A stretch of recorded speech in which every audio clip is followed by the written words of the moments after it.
নমস্কার বন্ধুরা, আমি প্রসেনজিৎ। তোমাদের সবাইকে স্বাগত ফুডি 9 রান্নাঘরে। বন্ধুরা, এই ভিডিওটা শুরু করার আগে আমাদের চ্যানেল ফুডি 9 রান্নাঘর অবশ্যই সাবস্ক্রাইব করো। আর সাবস্ক্রাইব করার পরে সাবস্ক্রাইব বাটনের পাশে যে নোটিফিকেশন বেল আইকনটা আছে সেটাতে টুক করে ক্লিক করে দাও, যাতে আমাদের আপলোড করা প্রত্যেকটা রেসিপির ভিডিওর আপডেট তোমার কাছে পৌঁছে যায় সবার আগে। বন্ধুরা, ভিডিওটা ভালো লাগলে অবশ্যই বন্ধুদের সাথে প্রচুর শেয়ার করো, লাইক করো, আর কমেন্টে অবশ্যই জানাবে ভিডিওটা কেমন লাগলো। আর যদি তোমাদের কোনো রিকোয়েস্ট থাকে যে কোনো রান্না তোমরা দেখতে চাও বা শিখতে চাও, সেটাও আমাকে বলতে পারো। তো বন্ধুরা, আর দেরি না করে শুরু করে দেবো আজকের ভিডিও।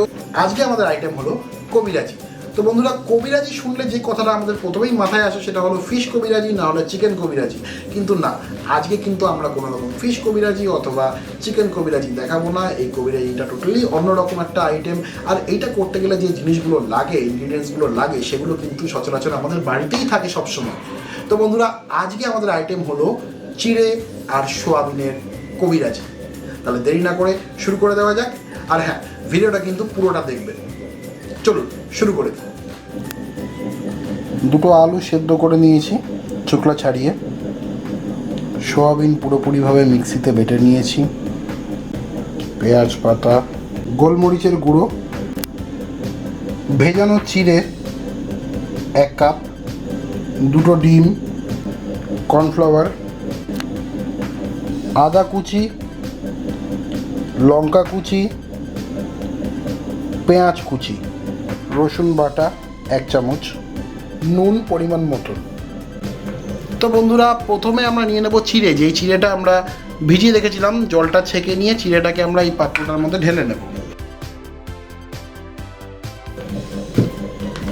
আমরা এখানে চিড়েটা ঢেলে নিয়েছি। দুটো আলু আমরা সেদ্ধ করে রেখেছিলাম চোখলা ছাড়িয়ে। এই আলুগুলোকে এখন চিড়ের সঙ্গে আমাকে খুব সুন্দর করে মাখতে হবে।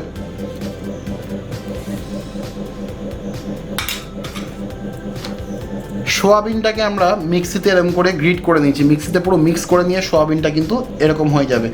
সোয়াবিনের যে জলটা আছে, জলটা না দিয়ে খালি ওপরের সোয়াবিনটা আমরা এর মধ্যে দেব।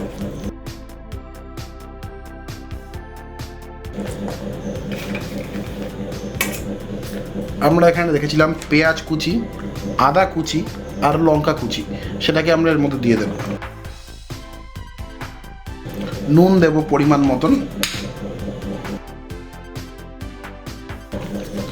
পেঁয়াজ পাতা আমরা কুচিয়ে রেখেছিলাম, সেই পেঁয়াজ পাতাটা এর মধ্যে দেব। গোলমরিচ গুঁড়ো আমরা এর মধ্যে দেব। যে যেরকম ঝাল খেতে পছন্দ করো সেরকম অনুযায়ী গোলমরিচ দিতে পারো। একটুখানি কর্নফ্লাওয়ার আমরা এর মধ্যে দিয়ে দেব।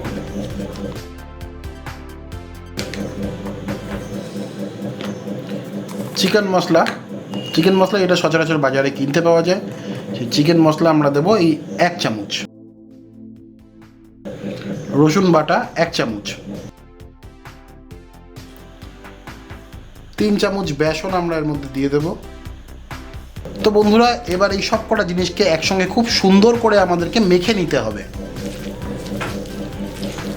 যাতে প্রত্যেকটা মশলা ঠিক ভালো করে মিশে যায়। সোয়াবিন এবং আলু কোনোটাই যেন দানা হয়ে না থাকে, বেশ সুন্দর করে যেন মিশে যায়।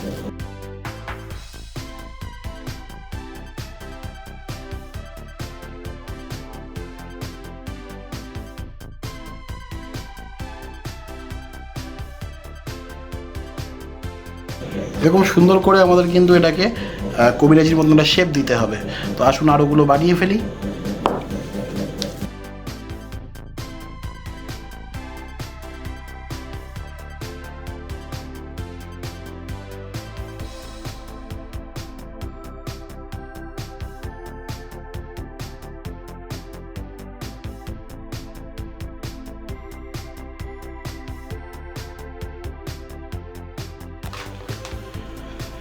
বন্ধুরা, আমাদের কিন্তু কবিরাজি আমরা মোটামুটি শেপে নিয়ে চলে এসেছি কবিরাজিটাকে। এইবার এর পরের যে প্রসেস সেটা আমরা দেখাবো, সেটা হলো যে ফ্রাই করা। কিন্তু ফ্রাই করার আগে যে ব্যাটারটা আমাদেরকে বানাতে হবে, সেই ব্যাটারটা এখন আমরা বানিয়ে নেব। আসুন শুরু করি। প্রথমে আমরা নিয়েছি দুটো ডিমকে এর মধ্যে ফাটিয়ে দেবো। তার মধ্যে দিয়ে দেবো কর্নফ্লাওয়ার। আমার কাছে মোটামুটি কর্নফ্লাওয়ারের প্যাকেটটা শেষ হয়ে গেছে বলে আমি এরকম করে ঢালছি।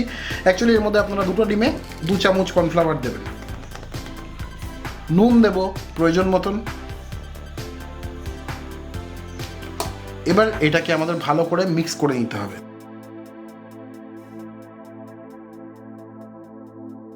তো বন্ধুরা ব্যাটার আমাদের কিন্তু খুব সুন্দরভাবে রেডি হয়ে গেছে। 2টো ডিম, কর্নফ্লাওয়ার আর পরিমাণ মতো নুন দিয়ে আমরা কিন্তু ব্যাটারটা গুলে নিয়েছি। আর আমাদের কবিরাজিও শেপে তৈরি হয়ে আছে। তো এইবার আমরা এটাকে ফ্রাই করব। আসুন। তো বন্ধুরা আমাদের এই ব্যাটার কিন্তু রেডি। আর এখানে আমাদের কবিরাজি ফ্রাইয়ের জন্য যে আমরা শেপটা করে দিচ্ছি সেই শেপটাও রেডি। তো এবার আমরা শুরু করব ভাজা। আমরা যে কবিরাজি শেপগুলো বানিয়ে নিয়েছি সেই শেপগুলোকে নিয়ে নিলাম। নিয়ে এই যে ব্যাটারটা আছে ব্যাটারের মধ্যে আমাকে খুব ভালো করে এটাকে ডুবিয়ে নিতে হবে ব্যাটারটার মধ্যে। তারপরে এই ডিপ ফ্রাই করার জন্য গরম তেলে ছেড়ে দিতে হবে।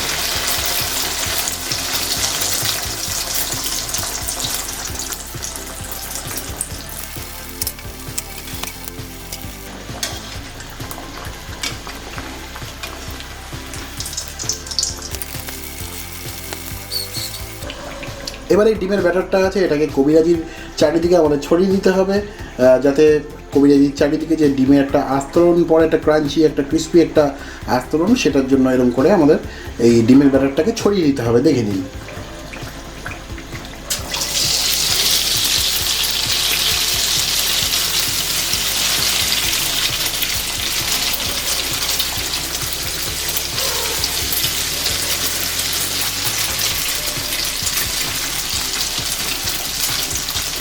গ্যাসটা কিন্তু কম রাখবেন এই সময়, কারণ পুড়ে যাওয়ার চান্সেস বেশি থাকে। এবার খুব সাবধানে এটাকে সুন্দর করে উল্টাতে হবে।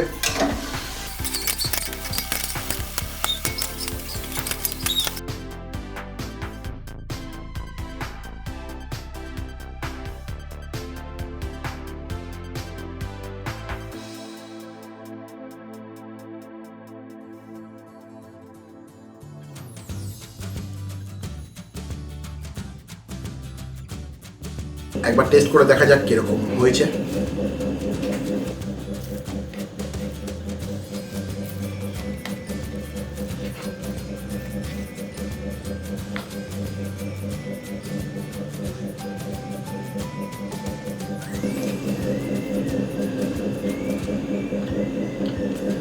Really, it's awesome. আমি চ্যালেঞ্জ করে বলতে পারি, যদি কেউ না জানে রেসিপিটা আর তাকে যদি সারপ্রাইজভাবে এটা খাওয়ানো হয়, সে এটাকে চিকেন আইটেম ভেবে ডেফিনেটলি ভুল করবে। সে গেস করতে পারবে না এটা চিড়ে আর সোয়াবিন দিয়ে তৈরি। তো বন্ধুরা আর দেরি কেন, চটপট করে বাড়িতে বানিয়ে ফেলো চিড়ে আর সোয়াবিনের কবিরাজি, একটা নতুন আইটেম। সবাইকে এটা বানিয়ে চমকে দাও, সারপ্রাইজ দাও। তো বন্ধুরা তোমরা কিন্তু কমেন্টে অবশ্যই জানাবে ভিডিওটা কেমন লাগলো। আর যদি ভালো লাগে তাহলে কিন্তু বন্ধুদের সাথে প্রচুর শেয়ার করো।